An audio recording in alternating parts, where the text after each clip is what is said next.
Welcome to USFL Today. I'm your host, Angelo. Make sure you follow the USFL Today on Twitter at USFL Today. Got all kinds of great content, all kinds of great shows rolling out as we get closer to the regular season. So set your notifications. You're not going to want to miss what we have coming out for you. And on that note, we turn to our guest for this week's episode of USFL Today. He is the kicker of the Houston Gamblers. Let me bring in Mr. Nick Vogel. Nick, how are you, man? I'm pretty darn good. What about yourself? Oh, man, I'm really good. Thank you for asking, and thank you for coming on the show. I'm excited to speak with you as we look ahead to training camp, which is coming rapidly, and look back a little bit to 2022. 2022 is a bit of a rough season for the Gamblers as a team. Kind of tough on Coach Sumlin as well. But I will say that for a group of guys that got snake bit on the regular, I don't think I've seen a team getting beat like that in such disheartening ways still come back every week with the same kind of fire as if they're on a 6-game winning streak. So to you guys, that's one of those things that speaks a lot to the character of the Gamblers.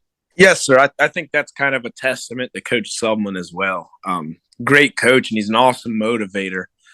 We did lose a lot of those games in the last, seems like 10 seconds of the game. I mean, it was brutal going through it, but I think just shining light on the fact that we were so tight in all these games, depending, like, of course, there was different difficulties. Like, we hung with the very best teams, and we were also really close with some of the worst teams. But the fact of the matter was we were in every single game. We were very competitive. So just keeping that in mind kind of gave us like a clear picture of the talent that was on the team.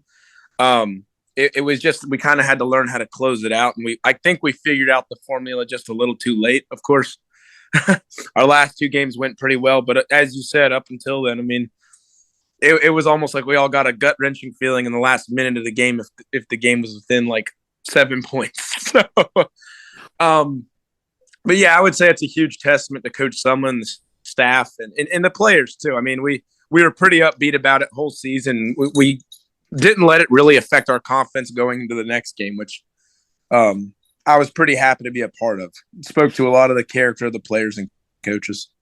That was very clear when you have defensive performances like the kinds that Donald Payne, DP, had, Chris Odom, guys like that were all USFL and Defensive Player of the Year. That kind of talent, it's hard to wrap your head around why games are slipping away when you have that kind of talent on your team.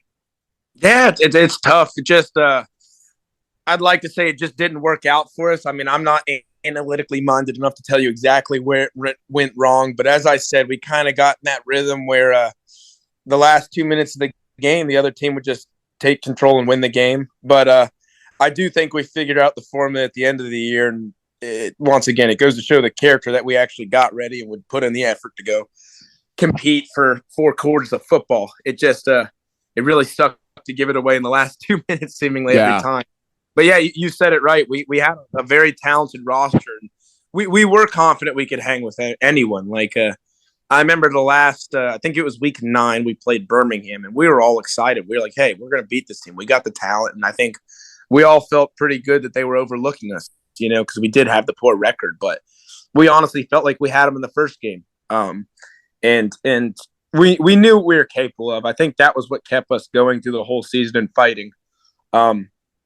Of course, pending the bad record, but we went to fight every week, and that was what I was proud of at the end of the season, was getting those last 2 wins against the Stallions and Breakers, because we didn't really like either of those teams. They're both kind of rivals for us, because they both beat us, I think, in the last minute the first game and let us hear it afterwards. So it was nice to pick up those 2 wins and end the season on a high note. I know of the people that are coming back, we're pretty stoked this season to go compete and kind of clear that name of us of being the worst team or one of the worst teams in the league. So we feel good about this upcoming season. I think we have the bones of the team of last year. We're just missing a couple of the old players we had. You make a lot of great points along the way here, Nick, as you're sharing how that season went down. And I just want to point out that week 1 the game you guys won, I was there. The game you guys won against Michigan was a hair away from ending just like the next 6 weeks did. But you guys held them off in that one, and that ended with a broken up pass in the end zone, which is just amazing that was a harbinger of the almost entire season for you guys. Yeah, I mean, I kid you not. If you're into close games, we're probably the best team to watch. I mean, it seems like 9 out of 10 games came down to the very last play.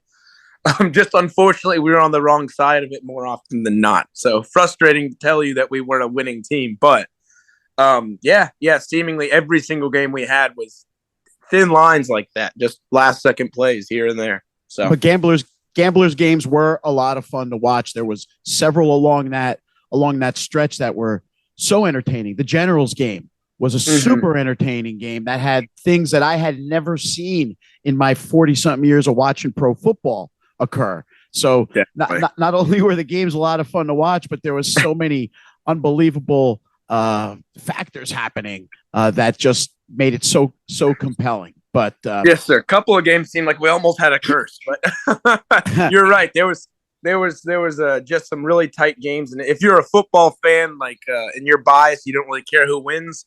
I would be tuning into every Gamblers game just because of how it went, because every single one of them just action-packed, adrenaline-filled games all the way down to the very end. So yeah, I mean, there's players on both sides of the ball on this team, right? There was Zuber and there was Thompson, and then there was you who hit 18 out of 23 field goals. So you were one of the kickers that didn't quite get plagued by a lot of that early season stuff, which seemed to befuddle a lot of the guys around the league. So you came out of that with a pretty respectable percentage in a year of some adjustment and difficulty.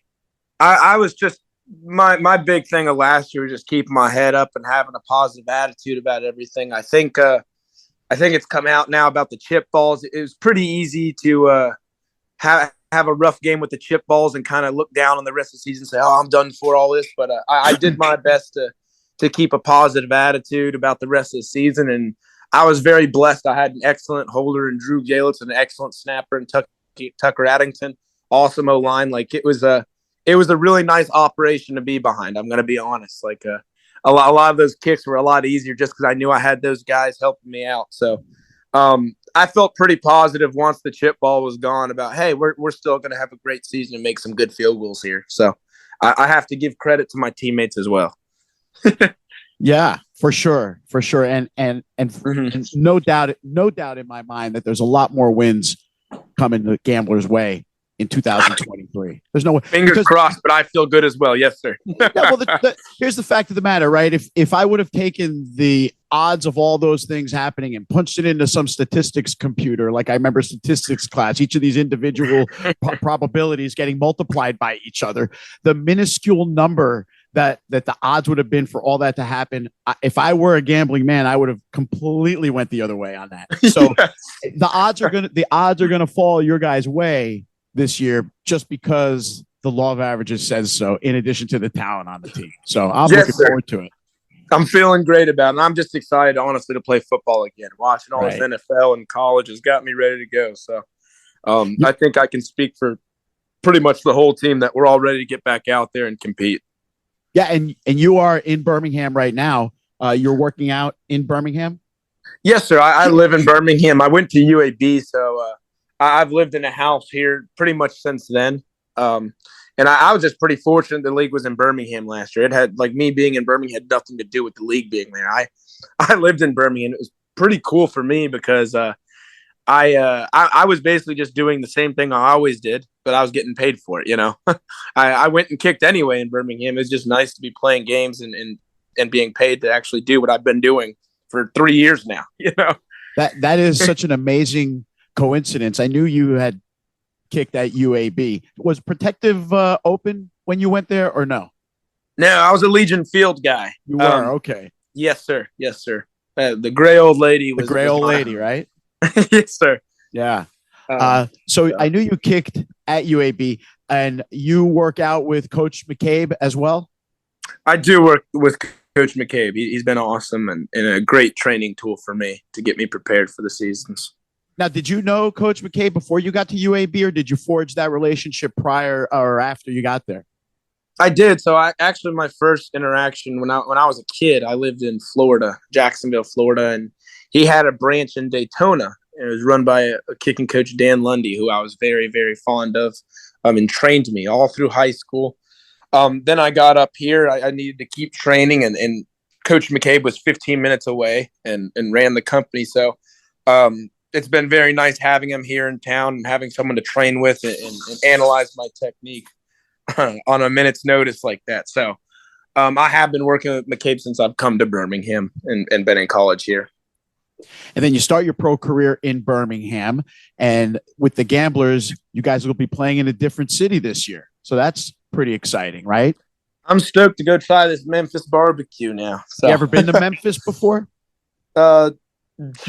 Just passing through. I actually I got a dog who is she was in West Memphis, Arkansas. It was a greyhound, and they had a track there. So I've actually got a gray. I don't know if you hear her running around, but I got a greyhound from that track. So I drove through Memphis, and I stopped for one place at barbecue, and it was awesome. So yeah, I think I'm going to gain 10 pounds when we get up there and start playing. Hopefully, yeah, you got extra cardio. Definitely in your Memphis regime for sure. Yeah, hopefully the weight helps me kick it further. So I'll be eating some good barbecue while I'm up there. So West Memphis is on the other side of that bridge, just across the Tennessee-Arkansas border. I've driven through there, and I had never heard of West Memphis before, and then when I heard of it, I thought it was in Tennessee. I was so confused when it said you're in Arkansas. Welcome to West Memphis. Yes, sir. I was pretty confused when I plugged it in my GPS and I saw I was crossing the state line. I had to double check that I had the right address and everything. So. Right? I so hear it wasn't that. just me. I'm glad it wasn't just me, man. No. It's pretty confusing for sure. Yeah, I thought so as well. So this will be your first time truly experiencing Memphis, not just as a passerby. Have you started to sort of scope out where you might live and who you're going to do all that with and that kind of thing? Kind of, yes, sir. So I've been working out with Coach Woodfin, who's the strength director of the USFL last year. He's running workouts weekly here in Birmingham. We have 4 a week. But I've kind of been communicating with him about where's the cool places to live and stuff like that. And I've kind of been communicating with my punter as to like who to live with and stuff like that. But a lot's still up in the air. I have no idea, to be honest. I should probably plan a little better right now. But well, you still got a little bit of time before camp starts, so definitely all right. We'll figure something out. But I think I'll probably try to live with Drew Galitz, the punter, and I think he was talking about our receiver Tyler Palka as well. Tell me about what these USFL organized workouts have been like in Birmingham. How many guys are there and what are you guys doing and what's it like? It's anywhere from like 2 or 1 guy to like 6 or 7. Coach Woodfin is kicking my butt. It starts off with like an hour of we do a lot of flexibility work and cardio and a lot of emphasis on cutting, jumping, like a lot of it's for skill positions, but I'm just doing it to kind of make myself a better athlete. And then we do go in the weight room and he kind of we had different phases. So the first phase, he was working on stability, stuff like that. But we've kind of moved into specialist specific. Like he has skill positions, bigs, and he has me do some special workouts myself for kicking.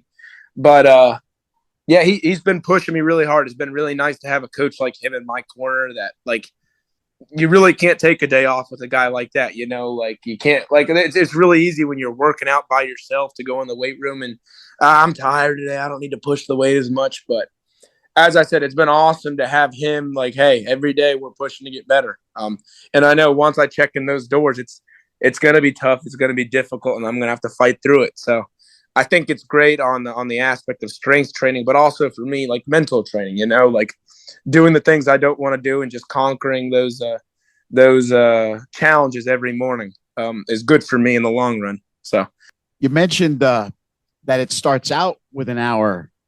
How long are these workouts? So it like initially we do an active warm up. So it's a lot of like, you know, when you kind of jog to warm up, then you do like your stretches as you're walking down the lines. We do a lot of that. So probably 25 minutes of that. Where we're just getting loose, getting our bodies ready to run and lift. And then the lifting's pretty tough. The running it's more specific with like cutting and like it's not a ton of cardio, so it's good stuff. It's a lot of technique based stuff, a lot of stability. Like we'll jump and land on one leg, bunch of that kind of stuff. But as I said, like for me, I don't know if it's directly applicable to kicking, but it's good as a kicker to be an athlete. I like to think at least, but it's just good for me to wake up in the morning and push myself early like that, and then go into a lift. As I said, there's no real way with him watching that I can take it easy, and I like that. I want to push myself every day, so it's nice to wake up to a challenge like that you've got to beat every morning. I love the idea of pushing myself and having that kind of workout where afterwards your butt's kicked, but it feels amazing, right? Yes, sir. Yes, sir. And then the challenge for me is getting out there and making field goals afterwards. So it's been tough, but I've enjoyed it thoroughly. Let me ask you this. I don't know a lot about field goal kicking technique, right? Or strength or the sources of the necessary strength to pull that off. How much does upper body have to do with kicking, if any? I'd say minimal. I just do it like to look decent if I can. It really doesn't do a heck of a lot. A lot of kicking is it's how you use your momentum on your approach, your contact, how smooth you can stay and execute the same technique every time. Because if you don't, that's when you start missing. So the game is to replicate the exact same motion every time, and the motion has to be correct. So there's a lot of nuances and analyzing technique and stuff like that to make sure that you're staying within the boundaries of a good kick. Power, I mean, it is directly affiliated to a lot of your leg workouts, depending on how you work out and stuff like that. But in kicking, we use something called fast twitch muscles. So loading up a squat bar with like 400 pounds and me pushing it really slowly isn't going to help me kick a ball further. A lot of it's lightweight, quick movement, explosive stuff. It's a lot more like a sprinter as opposed to like an O lineman pushing a D lineman, So I do a lot of workouts that I can to make my leg quicker rather than stronger. And then the technique as well. You want to focus on first and foremost accuracy, because you can kick the ball as far as you want. If it doesn't go straight, I mean, it's pointless. But as well, making sure that I'm actually transferring a lot of my power through with good contact and good technique. And then that's been the challenge this offseason. But as I say, I enjoy doing it. So I feel really good about my training. I'm looking forward to showing it next season. How many balls do you kick a day when you're working out? When I'm beat, I try to stay pretty light. I mean, I actually I probably kick 2 to 3 times a week right now, just because, as I said, we're getting it in the weight room right now. Yeah. And I'll probably taper the lifting down a good bit and taper the kicking up a little bit as the season gets closer, and then cut it off just to rest. But when I go out on an average session right now, I probably hit between 20 to 30 balls, depending. Some days a little less if my leg's tired. Some days a little more if I'm feeling good. I kind of listen to my body there. But as long as I'm executing the technique and hitting decent balls, I'll stay out there. And I try to get at least 20 field goals, 6 to 7 kickoffs is kind of the number I'm aiming for. Let me ask you a non-football question. You live in Birmingham.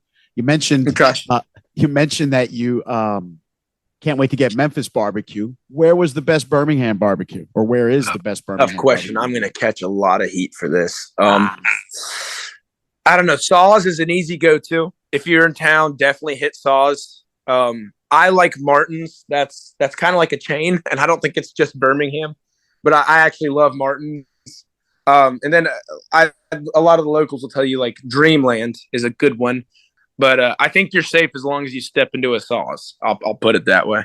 So my bad luck, the only time I visited Birmingham during season 1 was in week 1, which was Easter weekend, right? And opening day Saturday, we stuck near the hotel and we ate at that Eugene's Hot Chicken right across from the stadium. Okay. It was great. That place was fantastic. And we said, we will have our Birmingham barbecue tomorrow. And we were all set to go to one of the Saws, and it's getting around lunchtime, and I'm realizing that it's Easter Sunday, and the only thing they love more than football down south is Jesus, and they are not open. No. No place was open for barbecue. on Easter Sunday in Birmingham. So I stayed 2 days in Birmingham, did not have barbecue. That's brutal, man. You got to come back down then. That's my excuse to make a return trip. Exactly right, Nick. That's a great excuse. During the season, I actually got in touch with a couple of the Barstool guys. They reached out to me. Coach Doug's, if you know anything about Barstool. And Frank came down, and they took me to Saul's barbecue because they heard how good it was. So it was kind of funny. They came down. They wanted to do a little interview, and we were just eating barbecue together. It was an awesome time. But like you said, Saul's, man, like they'll cancel for Jesus. They'll cancel for just about anything they have to. And it's kind of funny. We went for dinner, and I don't remember exactly what I wanted. I think it was some chicken plate, but they were all out of like I think it was okra is what I was dying to have, and I was hyping it up to them the whole time. And we get there, and they're all sold out of okra. Like, sorry, you can go to another Saul's. Like, okay, crap, But that's just how Saul's is. Awesome barbecue, and everyone knows it. So if you don't get there in time, you don't get what you want. Those are the best. Those are the best kinds of places where it's like, hey, we sold what we made today. You can try again tomorrow, and that's how you know it's good. If it's sold out, it's probably something you need to get there early for. Yeah, no doubt about it. You told me a funny story before we started recording that when you were a kid, you kind of made a promise to your uncle who played at NC State. It was not a promise. He's a funny uncle of mine. He grew up in North Carolina in Wilkesboro, and he lived there his whole life. But he went to NC State. My grandfather went to UNC, and their brother went to Duke. So they actually all three went to rival schools, and they all played football. Wow. But my uncle Harry went to NC State, and we had a family dinner, some gathering when I was younger. But he actually had a paper written out that if I'd been offered by NC State, I had to go there. And me being 5, of course I signed it. I didn't know what I was writing myself into. Funny enough, I was in high school and NC State was recruiting me, and I was actually very fond of them. I liked the school a lot. But I went to their, I believe it was junior day, to their scrimmage. And as we were walking around, it's kind of like, and I hesitate to say this, but I was a little embarrassed. My uncle's like, here's your next kicker right here. Nick Vogel's be the next NC State kicker. I was like, don't tell him that. I've not gotten an offer. All that, But he was a very prideful man, and I know he definitely wanted me to go to NC State, but he was proud of me when I was at UAB because he came to a few games and just wouldn't. I heard from his friends when he passed that he wouldn't stop talking about me playing football at UAB. So he was an awesome uncle, and he did make me sign a physical contract when I was 5. So that was pretty funny. First contract you ever signed, right? And you backed out of your first commit. Yeah, I barely knew how to write my own name, and he had it on paper. He was holding me to it. I remember as I was talking, he's like, "You remember you signed that contract to go to NC State?" And I was like, "Yes, sir." I was just going to ask you, would he remind you from time to time about your bargain you struck? He wouldn't let me forget it, man. I couldn't. Like, he was dead set on me going to NC State. Unfortunately for him, they never offered me. I think I went there my senior year for a camp, and I just didn't perform well. And some other guys were better kickers today. I think there was a guy there that got the offer, and I know he was heartbroken. But I'm pretty happy with where I ended up, and I think he was cool with it too. He wanted someone in the family that played football, so he was pretty happy to kind of follow my career while he was around. That is a great story. Thanks for sharing that with me. Definitely. I'm sure the audience is going to love that one too. Listen, it's not very often you have a uncle who played big time college football and then he holds you to having to go to his school too. Yeah, he was adamant about it. It was not a joke to him. Like, we all laugh about it. He was dead serious. He was a funny guy though. Nick, I want to thank you for a really candid conversation. This was a lot of fun. I enjoyed having you on the show. I'm sure the listeners are going to enjoy this one too. Promise you'll come back on again. Definitely, and for sure. I appreciate you having me on. It's been a pleasure this morning. Nick, I wish you and the Gamblers all the best in 2023. It's going to be fun watching you guys this year. I'm certain of that. Thank you. I look forward to playing. We'll speak again in the future, I'm sure. Ladies and gentlemen, Mr. Nick Vogel of the Houston Gamblers. Remember to follow USFL Today on Twitter at USFL Today, and then visit our YouTube channel, also known as at USFL Today. That's where you can find all of our shows, including this one. My name is Angelo Fioris. Thanks again for listening. We'll see you next week on USFL Today.